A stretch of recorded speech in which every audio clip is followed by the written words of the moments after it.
Bueno, buenas tardes a todos. Gracias por asistir. Nosotros conformamos una agrupación política que se denomina Partido Libertario. Comenzamos a trabajar en la ciudad de Rosario, siendo 6 personas, y actualmente somos más de 320 personas en la ciudad de Rosario y estamos trabajando en 21 localidades en la provincia de Santa Fe.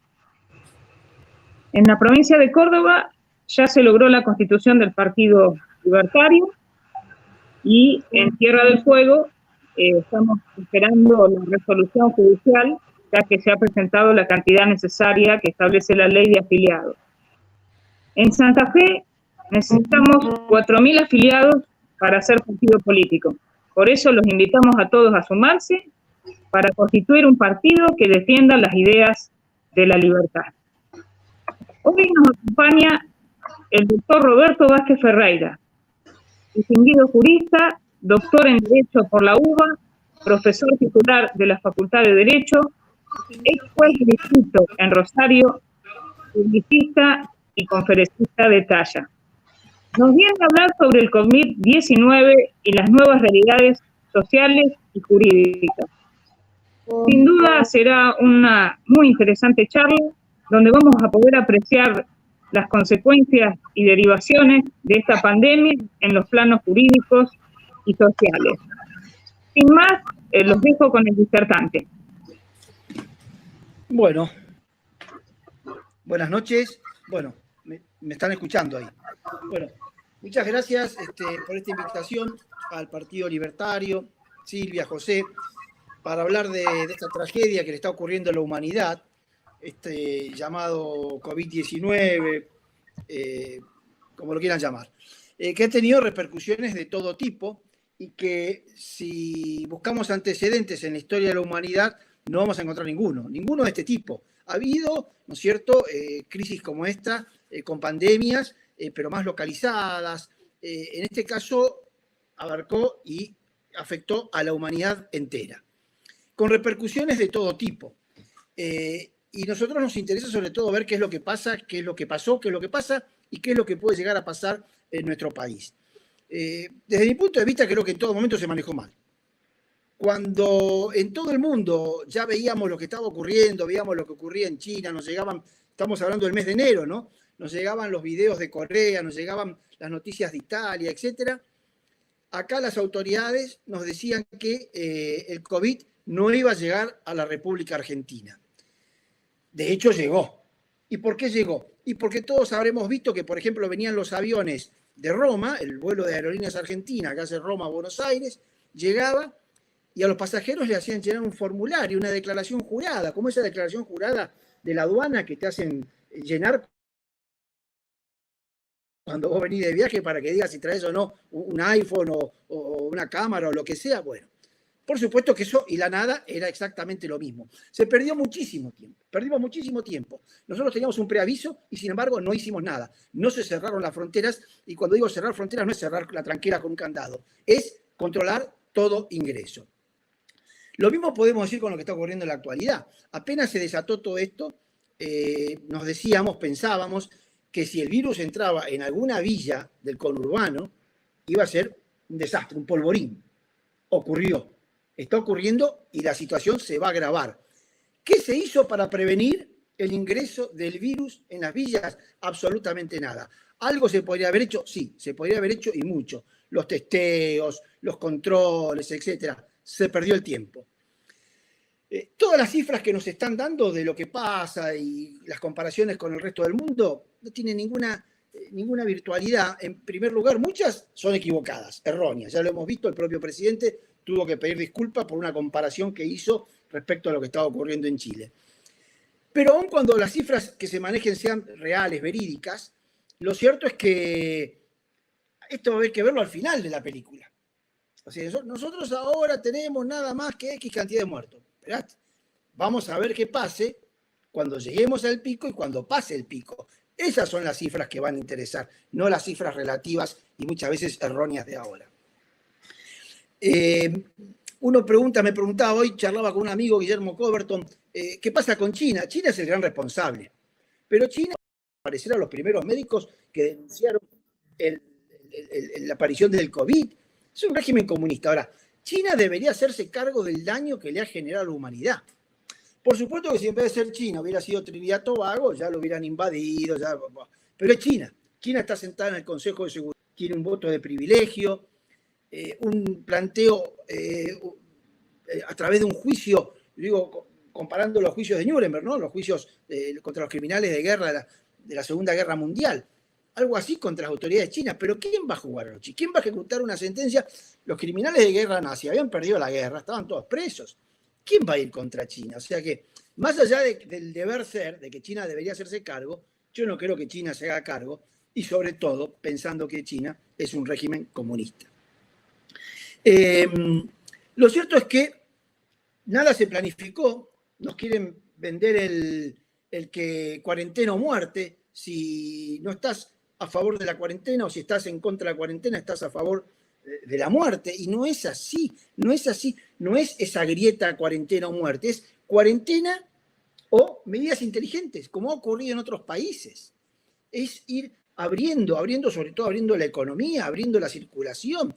Estamos frente a una restricción de los derechos más fundamentales, derechos expresamente consagrados en la Constitución Nacional, el derecho a la libertad, la libre circulación, el derecho a trabajar, etcétera, el derecho de acceder a la justicia.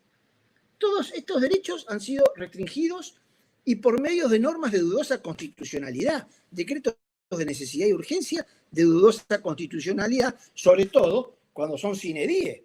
Ya lo dijo el propio Lorenzetti, expresidente, miembro actual de la Corte Suprema de Justicia de la Nación. Todo esto nos lleva a distintas realidades. Una de las más graves es lo que ocurre en el plano económico. En el plano económico vemos que el gobierno pone su atención en la atención de los más necesitados. Me parece perfecto. Hay un sector amplio, grande de la sociedad que vive de la ayuda del Estado. Ahora bien, ese sector, por la pandemia, no ha visto alterado su situación económica. Los jubilados que cobran una jubilación mínima siguen cobrando su jubilación mínima.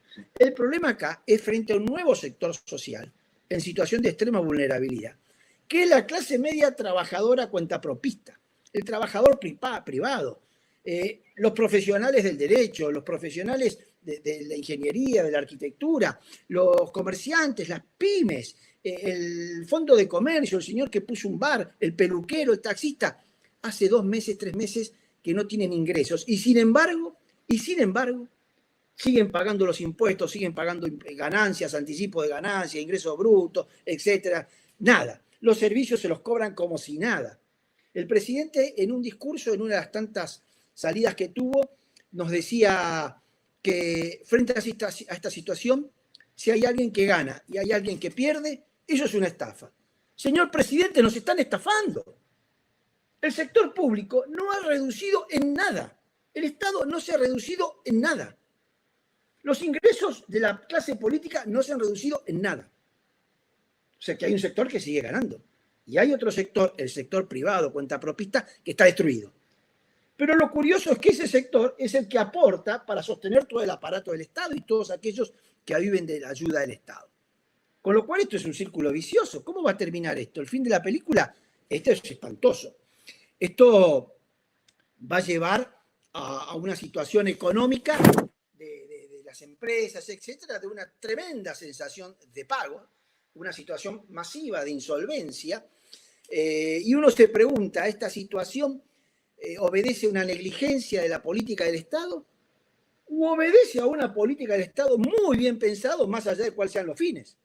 ¿No será que a lo mejor la política del Estado es fundir, reventar todas las empresas? Porque son más fáciles de adquirir, son más fáciles de comprar. No por algo ya una diputada salió a decir que a las empresas a las que se les prestó plata, el Estado se las debe quedar. O sea, nos quieren llevar hacia una cubanización, hacia un régimen marxista fracasado en todo el mundo. Porque a mí cuando me vienen con el marxismo, yo les digo, ¿cuántos son los alemanes que vivían en la Alemania occidental y que perdieron su vida por intentar cruzar a la Alemania comunista?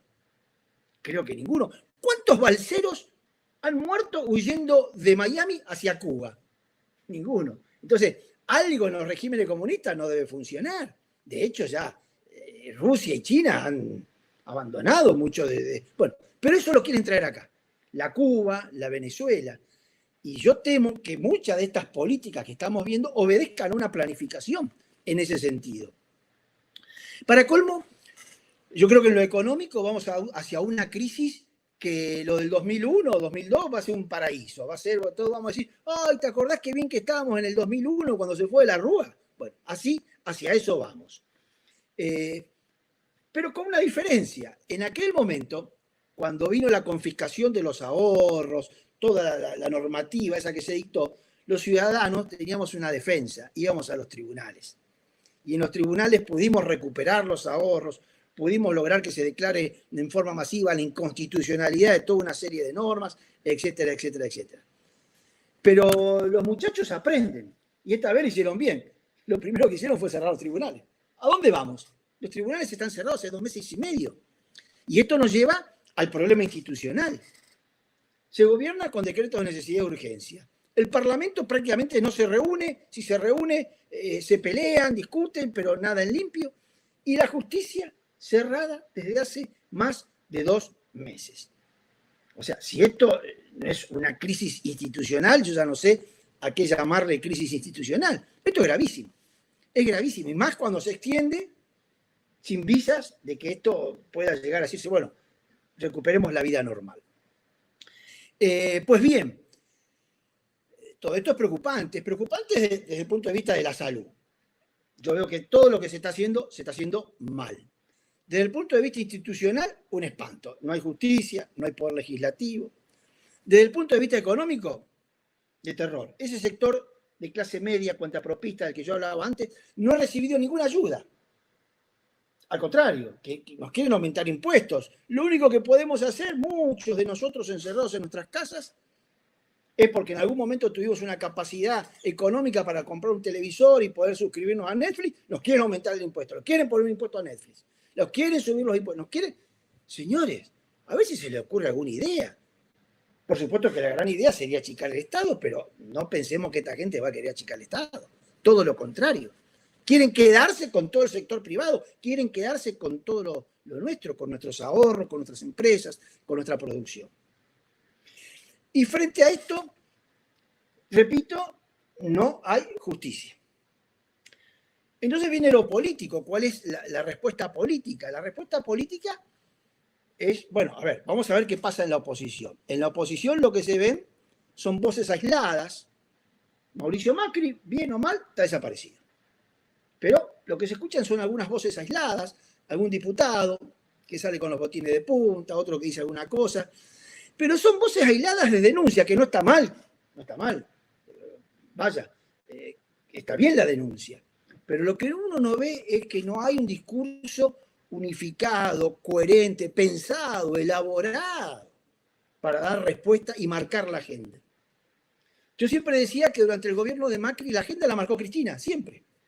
Siempre Macri iba atrás de lo que Cristina iba planteando y ahora ni hablar, ahora la dueña, el poder lo tiene Cristina y lo tiene la Cámpora. Alberto Fernández es una persona a la cual le prestaron un liderazgo que sabemos que no tenía. Alberto Fernández por sí solo no podía aspirar ni a ser intendente de una localidad del Gran Buenos Aires. Y llegó a la presidencia porque le prestaron ese liderazgo.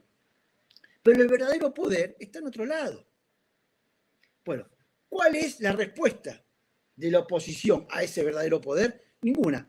De vez en cuando, alguna denuncia. Y entonces, ¿qué podemos hacer nosotros? Porque las elecciones recién tenemos elecciones a fines del año que viene. La participación ciudadana es fundamental. ¿Y cómo vamos a participar? La mejor participación es a través del voto. Voto por un tiempo no hay. Por eso es muy importante para que no nos lleven puestos. Porque una vez que perdemos un derecho, después es muy difícil recuperarlo. Ya hemos renunciado a parte de la libertad, estamos renunciando a parte del patrimonio, de los bienes más sagrados. Después cuesta recuperarlo. Queda el precedente. Si ya lo hicimos una vez, ¿por qué no lo vamos a volver a hacer? Si ya le dijimos que se queden adentro de sus casas, ¿por qué no le vamos a volver a decir que se queden dentro de sus casas? Entonces es necesaria la participación ciudadana. ¿Y cómo? Bueno, una prueba clarísima Es lo que ocurrió con el cacerolazo. Dice, pero recurrieron a un cacerolazo. Pero es que si no fuera por el cacerolazo, seguían largando asesinos, violadores, corruptos. ¿Ustedes se acuerdan del amparo colectivo ese? Si no hubiera sido por ese cacerolazo de ese jueves a la noche, que fue un cacerolazo fuerte, hoy las cárceles están vacías. Ese cacerolazo frenó la liberación masiva de presos, que es política de este gobierno. El padre del abolicionismo, el padre del garantismo es Zaffaroni, que es el principal asesor del poder actual en lo que hace a la política judicial y sobre todo a la política penal. Participación de los ciudadanos a través de redes sociales, a través de la protesta, a través de no dejar que aniquilen nuestros derechos. Y la oposición, de una vez por todas, dejen de jugar a lo políticamente correcto. Mauricio Macri durante 4 años jugó a ser políticamente correcto. No escuchó a los que lo habían votado. No gobernó para los que lo habían votado. No lo digo yo, lo dijo Mauricio Macri. Porque cuando se llevó la sorpresa que se llevó en las PASO, él fue el que salió a decir, ahora lo escuché. O sea, que antes no lo había escuchado. No había gobernado para sus votantes. Gobernó para los que sabía que nunca jamás lo iban a votar. Porque vino, no sé, un ecuatoriano que no conocía nada de la historia política de la Argentina y que decía, no, mirá, los números, ¿qué números? El número de Capital Federal. Andá a ver los números del resto del país, andá a ver, conocer la historia de la República Argentina. Y se olvidó de esa clase media, trabajadora, que sostiene el Estado, que es la que trabaja, que es la que produce, que es la que mueve la economía, que es la que le da el dinero al Estado para que el Estado se haga cargo de aquellos que realmente necesitan la ayuda para poder vivir. Mauricio, lamentablemente, a quien yo le di todo el apoyo, y lo aplaudo porque hizo muchísimas cosas bien. Pero por eso de jugar a lo políticamente correcto, se olvidó de hacer todo lo que realmente debería haber hecho. Les doy un ejemplo. Suena el nombre de Rafecas para procurador general, uno de los cargos más importantes que hay en la justicia. Cargo importantísimo. Rafecas. No les voy a contar a ustedes quién es Rafecas. Mauricio, en su momento, cuando renuncia la procuradora general, ¿se acuerda? La fundadora de Justicia Legítima, etcétera. Mauricio Macri tuvo 4 años o 3 años para cubrir ese cargo y no lo hizo. No cubrió el cargo de procurador. Dejó la pelota picando en el área chica y el arquero maniatado. Vienen ahora ellos, vamos a Rafecas. Y lo peor de todo, que uno lee las noticias periodísticas, etcétera, que algún sector de la oposición no ve con malos ojos darle la cuerda a Rafecas. Yo leí ahí que, no me acuerdo cómo se llama este muchacho de Rulos, que estuvo con Macri, estuvo con él, estuvo con aquello, fue ministro de Cristina, el de la 125, Lustó, ¿no? Bueno, Lustó, senador nacional, dice, bueno, Rafecas, Rafecas nada. Rafecas no puede ser procurador de la Corte y sin embargo, bueno, ahí vamos. Entonces, ¿qué es lo que ocurre? No tomé el tiempo, no sé cuánto tiempo llevamos. ¿Qué es lo que se puede hacer? La participación de la ciudadanía es fundamental. Charlando, conversando, informándose, leyendo entre líneas, participando en redes sociales. Si hay un reclamo popular, como hubo, fíjense en lo de Córdoba el otro día, esa marcha de autos, lo que pasó en Tigre ayer. Y esto molesta. Fíjense que el intendente de Tigre quería meter preso a todos los de Tigre porque salieron a la calle a tocar bocina, una cosa de locos. Y después, bueno, eso de gobernar por Twitter, como digo yo. Hace unos días atrás, cuando se empezó a flexibilizar la cuarentena para algunos lugares, nos preguntamos, bueno, ¿y en Rosario qué ocurre? ¿Cómo es? Entonces me puse en contacto con varios amigos, legisladores, diputados provinciales, concejales de la ciudad de Rosario. Digo, acá en Rosario, ¿cómo es? No, mirá, y todos me mandaban lo mismo. Un Twitter del intendente de la ciudad. Digo, no, pero pará, no se gobierna por Twitter. Un Twitter es un Twitter. No es una ley, no es una resolución, no es nada. Yo estoy preguntando cuál es la norma jurídica que a mí me permite o no me permite salir a la calle. Mire de lo que estamos hablando, uno de los derechos más sagrados, la libertad de ambulatoria. Yo, para saber si tenía libertad o no libertad de circular garantizado en la Constitución Nacional y en los tratados internacionales, tenía que leer el Twitter del intendente. Si eso no es inseguridad jurídica, si eso no es crisis institucional.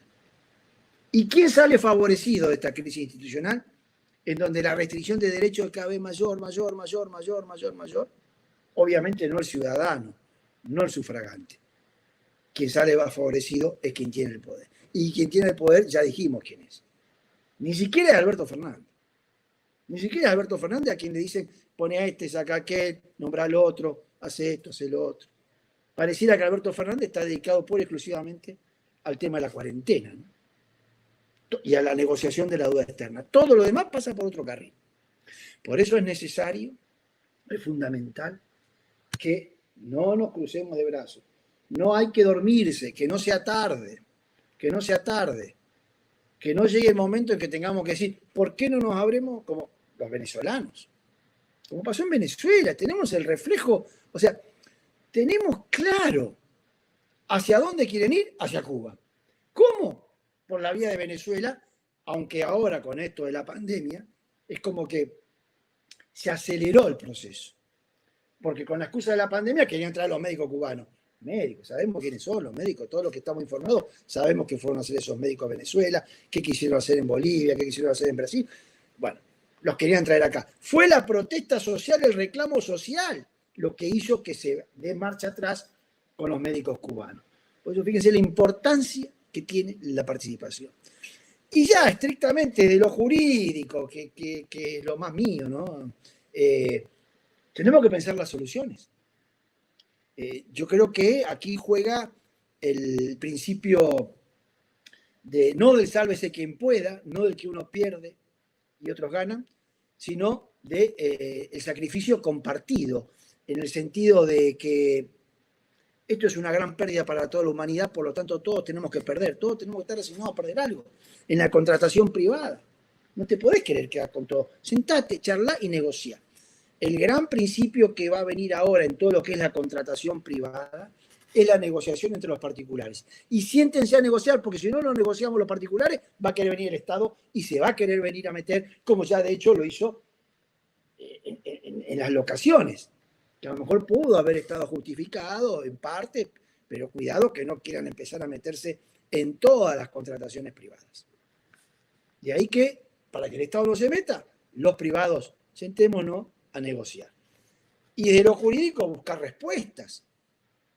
Yo creo que viene, les decía, una ola enorme de cesación de pagos. ¿Cuántos comercios, los que somos de Rosario, sabemos que es Pichincha? Pichincha es una zona que está llena de barcitos, de emprendimientos, muchachos jóvenes que tienen unos pesitos, pusieron un bar, pusieron una cervecería. Bueno, están pagando el alquiler, están pagando la luz, están pagando el agua, están pagando las tasas municipales, están pagando, y las puertas cerradas hace 3 meses. No pueden ni pagar los sueldos. Y los mozos, su principal ingreso es la propina. O sea, riesgo de perder la fuente de trabajo. No cobran propina y los sueldos en cualquier momento tampoco los van a percibir. ¿Cuál es la respuesta del Estado? Vamos a ir a una presentación masiva en tribunales de concursos preventivos cuando la ley de concursos establece la misma solución. Si es el peluquero que entró en cesación de pago porque no le puede pagar el sueldo a las 3 o 4 colaboradores y no puede pagar el alquiler, el mismo trámite judicial, el mismo trámite procesal que el concurso de Vicentín, donde la deuda eran, no sé, 20.000 millones de dólares. Fíjense lo absurdo. Yo formé parte de la comisión que redactó el anteproyecto de Código de Defensa del Consumidor, que actualmente está tratándose en el Senado, en donde justamente contemplamos lo que se llama el sobreendeudamiento de los particulares. Cuando estas pequeñas personas, pequeños personajes de la economía, se encuentran en una situación de cesación de pagos. Este peluquero, que tuvo 3 meses cerrada la peluquería, que no pudo hacer frente al crédito bancario, la tarjeta de crédito, los sueldos de los empleados, los proveedores, la luz, el agua, el alquiler, etc. Bueno, buscarle soluciones rápidas, expeditivas, económicamente viables. No lo podemos mandar al tribunal y que haga una presentación igual, idéntica a la que hizo Vicentín cuando su patrimonio y su pasivo es de miles de millones de dólares. Pero lamentablemente por ahora no se ha pensado ninguna solución. Yo creo que no se ha pensado nada. No se están pensando ni siquiera para el ahora. Y fíjense lo que digo, hoy daba el ejemplo con un amigo. Yo todavía lo decíamos en broma, ¿no? Decíamos, si yo fuera agente del caos para volver locos a los de control, de la gente Michael Mars, ¿se acuerdan? Super Agente 86, ¿qué haría? Para diseminar el virus, habilitaría todos los peajes en todas las rutas. ¿Qué mejor manera de transmitir el virus que un camionero que tiene que ir de Buenos Aires, donde está el coronavirus a full, tiene que ir a Jujuy, donde no hay coronavirus, que tenga que parar en todos los peajes, bajar la ventanilla, darle la platita, que le den el vuelto, el tiquecito, lo cual. Es maléfico. Y sin embargo los peajes han sido todos habilitados. Todos los peajes están cobrando, están bajando, haciéndote bajar la ventanilla para que vos le entregues el dinero, para que te den el ticket, para que te metan el virus dentro del auto, para que vos el virus lo lleves a donde por ahora no hay. En Rosario, teóricamente, estamos libres de coronavirus. Pero porque Dios nos ama, porque la Virgen protectora de Rosario. No hay absolutamente ningún control en la autopista Buenos Aires-Rosario. ¿Pero ustedes creen que no va a llegar? ¿Ustedes creen que no hay gente de Buenos Aires que viene a Rosario y que va a traer el virus de Buenos Aires capital, del AMBA, del Gran Buenos Aires? Si no se está haciendo nada para prevenir. Ustedes recuerden las primeras imágenes que veíamos de Corea, obviamente de Corea del Sur, cuando cayó esto. Yo recuerdo, estaba de vacaciones en enero, estaba en la playa, y vos veías a los coreanos con unos equipos todos, parecían astronautas, con unas pistolas. Acá yo creo que en la autopista Buenos Aires-Rosario te pagan como antes, te piden si tenés paga la patente, el seguro, para ver si te pueden sacar unos pesitos. Eso todos los controles. Era una cosa ridícula y absurda. No hay planificación para el ahora y mucho menos hay una planificación para cuando esto termine, para cuando salgamos de esto. ¿Quién se está pensando, quién se sentó a pensar, para pensar en serio, cómo salimos de esta? ¿Qué soluciones le damos a la población? Sobre todo a la población productora, porque el que ha vivido siempre de la ayuda del Estado seguirá viendo la ayuda del Estado. El problema somos nosotros, esa clase media trabajadora, cuentapropista. ¿Qué solución le damos? Hasta ahora, en 3 meses, no he visto absolutamente una sola medida de gobierno, ni una sola idea por parte de la oposición pensando en solucionarle los problemas a este sector de la población, a este sector de nuevos vulnerables, que somos la clase media, la clase alta-baja, incluso hasta la clase baja-alta, o sea, ese extremo medio de la sociedad, que con su trabajo diario, con su esfuerzo, con su sacrificio diario, sostiene al Estado. Nada, absolutamente, al contrario, se le quieren poner más cargas, más pesos. Esto es inviable. Los únicos que sí veo que están sentados y pensando, que la verdad que yo reconozco, yo valoro la inteligencia. Y en el Instituto Patria indudablemente tiene gente inteligente. Te guste o no te guste, ¿no? Pero tiene gente inteligente, que se sienta a pensar. Que fue una de las grandes falencias que yo le marqué al gobierno de Mauricio Macri. Mauricio Macri se rodeó de algunos muchachitos, gente de valor, sí, ¿no? Pero algunos muchachitos, pero no armó un equipo de pensadores con experiencia, de gente que conozca la historia, que haya vivido la historia de la República Argentina, para saber qué es lo que hay que hacer y cómo salimos de esto. Yo creo que ese es uno de los grandes problemas que tenemos. No sé si en el gobierno, porque a lo mejor en el gobierno, repito, lo están pensando y lo están pensando bien, lo que pasa es que no es la que nos gusta a nosotros. Pero yo no veo por parte de la oposición que se sienten a pensar, a buscar ideas, a buscar soluciones. Sí, reconozco las denuncias, las aplaudo, cuando salen a denunciar que está pasando esto, que está pasando lo otro. Yo lo que quiero es que la oposición unifique su discurso de una manera vertebrada, y que no se queden simplemente sentados en su casa diciendo qué barbaridad. Porque así se llevan la República y con la República nos llevan a nosotros, a nuestros hijos, a nuestra posteridad y a todos los habitantes que habitan este bendito país. Bueno, yo creo que ya llevo media hora hablando, así que prefiero pasar a las preguntas que quieran formular. Muchas gracias por su atención.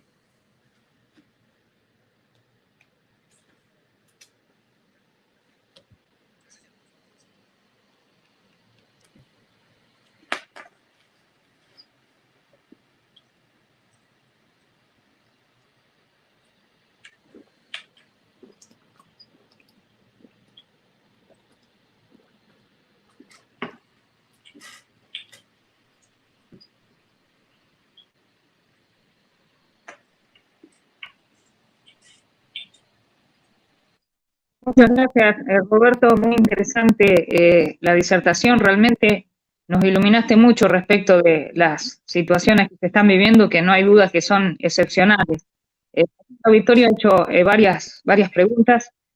Paso a decirte algunas.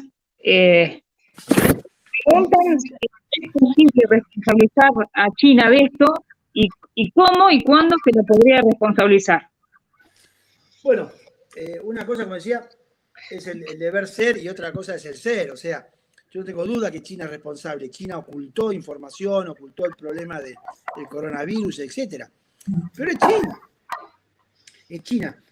Yo integré un foro de abogados, incluso con sede en Estados Unidos, en Nueva York, que la idea es iniciar acciones colectivas, acciones judiciales, de todo tipo. Pero el problema es que ¿quién pone a China contra la pared? China tiene, incluso como se les decía, en el Consejo de Seguridad, es uno de los 5 que tiene el voto que puede paralizar cualquier iniciativa. China es poderosa económicamente, poderosa militarmente. Yo creo que lo que sí se podría hacer, claro que tiene mucho que ver lo que haga Rusia. También para Argentina es uno de los principales clientes compradores de nuestra materia prima.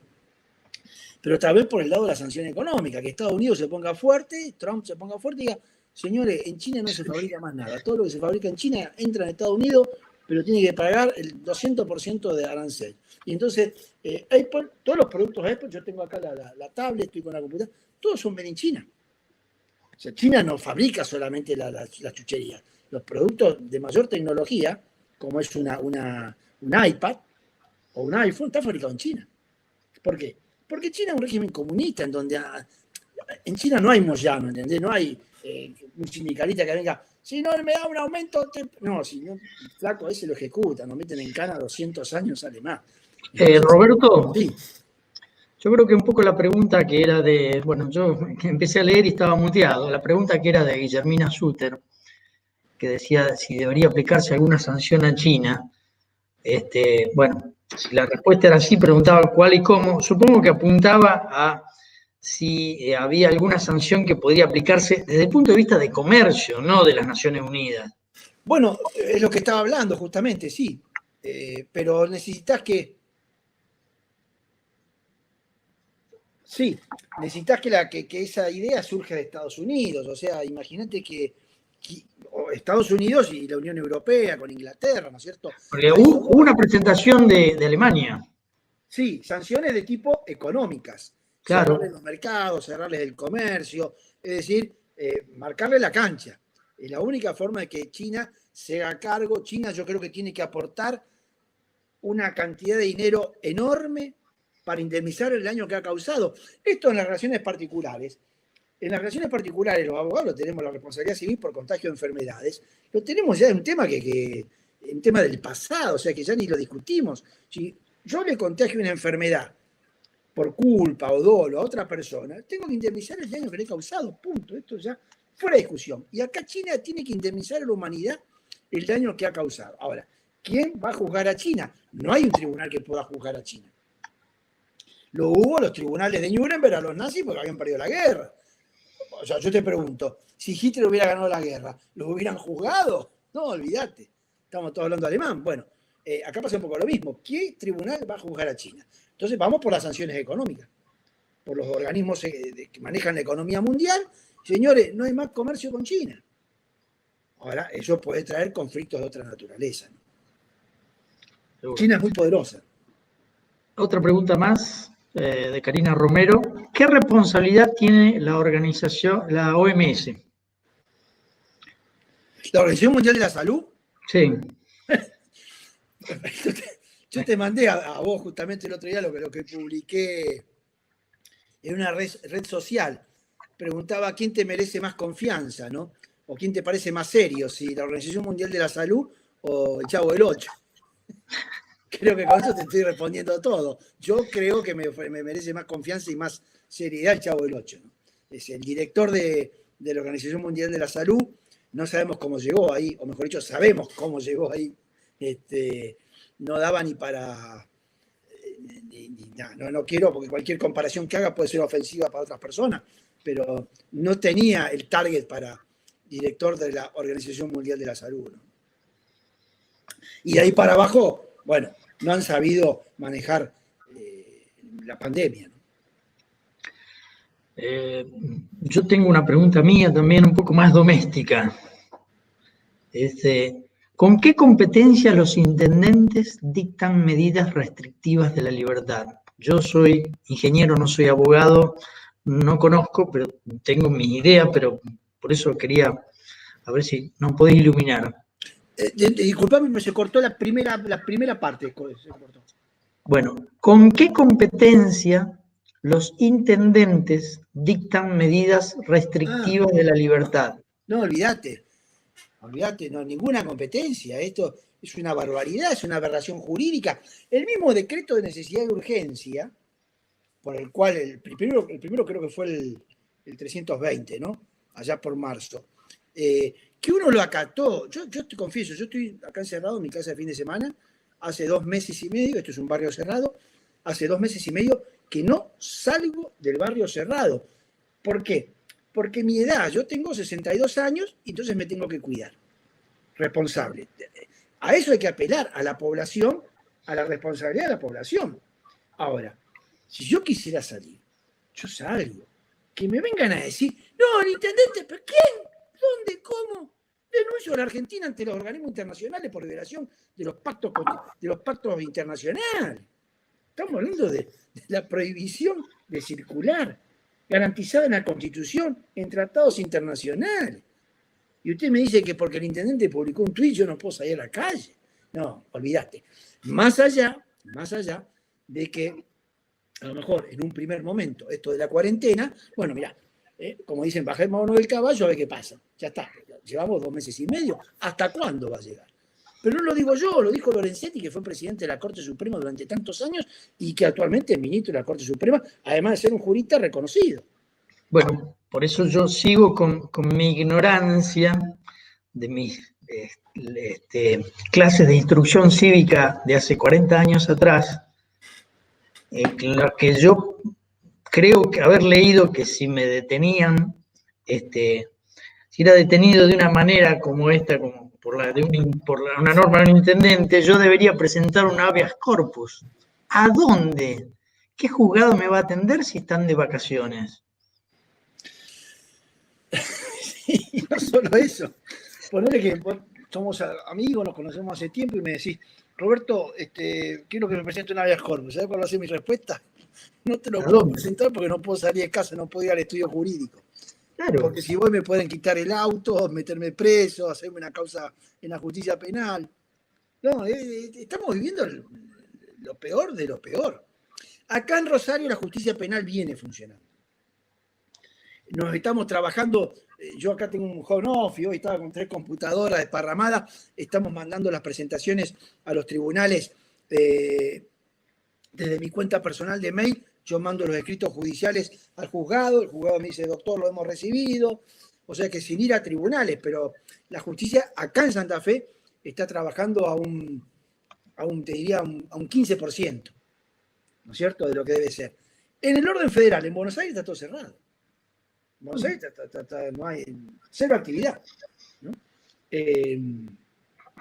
Con lo cual, la tutela de los derechos, ya te digo, si yo tuviera que presentar un amparo, un habeas corpus, yo mismo, yo Roberto Vázquez, quiero presentar un habeas corpus, cuando salgo de acá para ir hasta tribunales, me paran por la calle y me meten preso. Es absurdo, ¿no?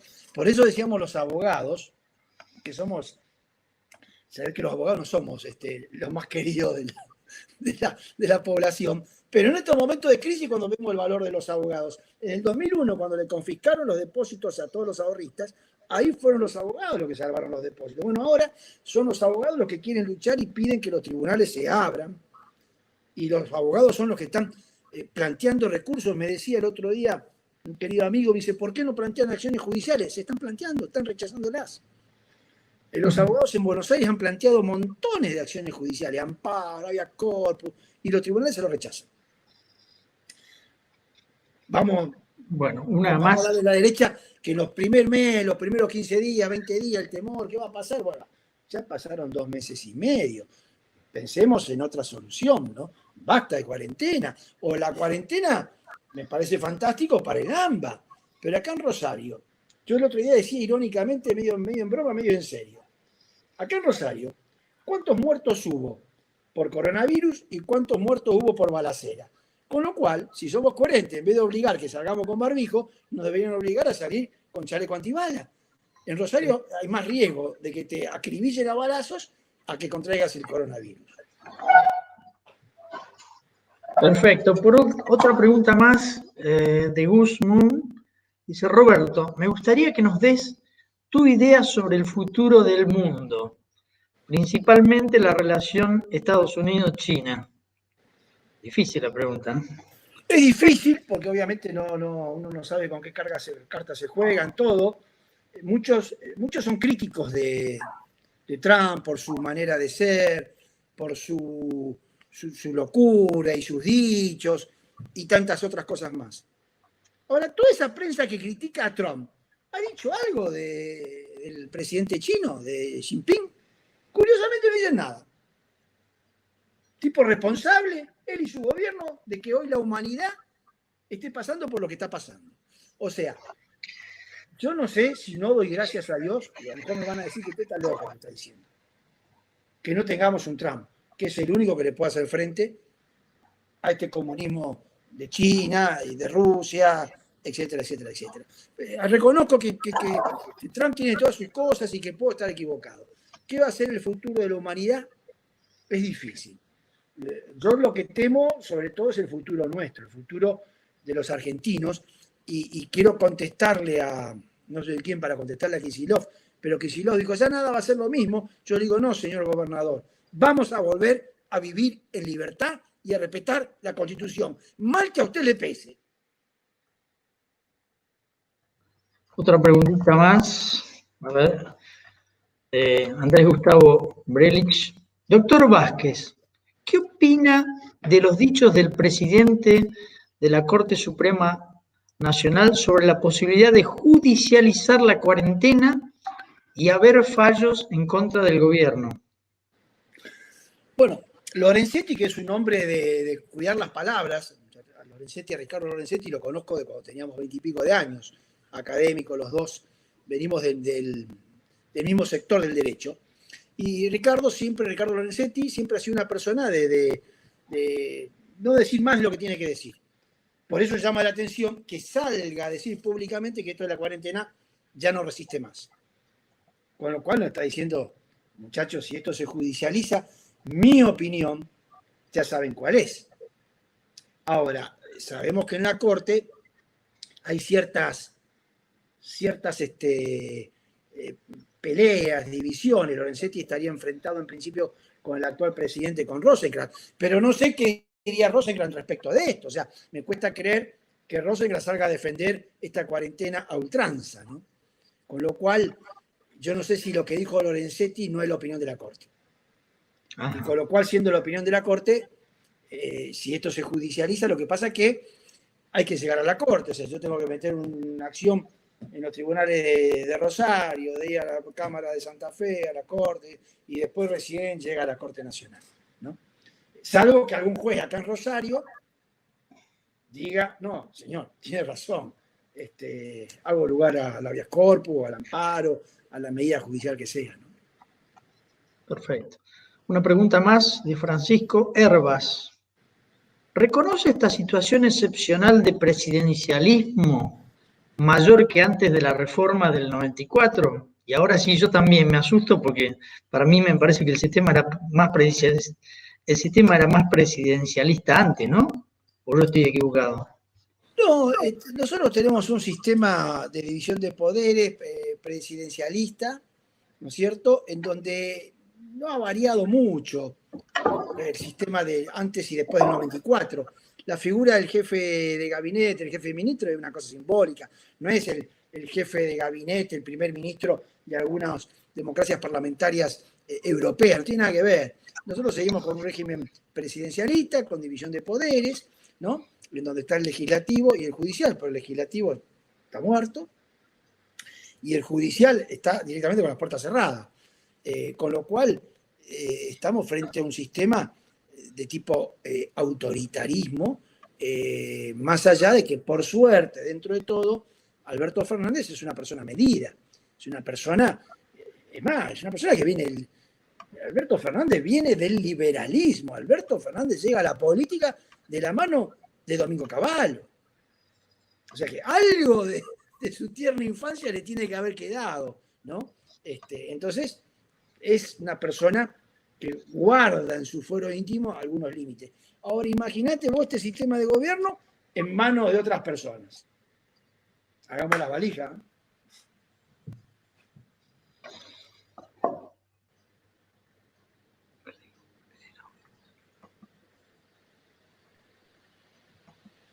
Bueno, agradecemos mucho la presencia de todos y realmente muy, muy interesante, muy interesante la charla que nos ha brindado Roberto, a quien agradecemos muchísimo que haya dispensado parte de su tiempo para estar hoy con nosotros. Solamente para concluir, ahí uno de los participantes, Andrés Brelí, él decía que el poder lo tiene el pueblo con su voto. Sí, no hay dudas que es así, pero el tema es a quién votamos. Mucha gente en su momento ejerció el sufragio y confió en un partido llamado Cambiemos. Sin embargo, nosotros sostenemos que no cambió nada y que lo políticamente correcto consiste en respetar nuestra Constitución Nacional, respetar los derechos individuales, que en nuestra postura son los únicos que existen, respetar la seguridad jurídica con un Estado austero.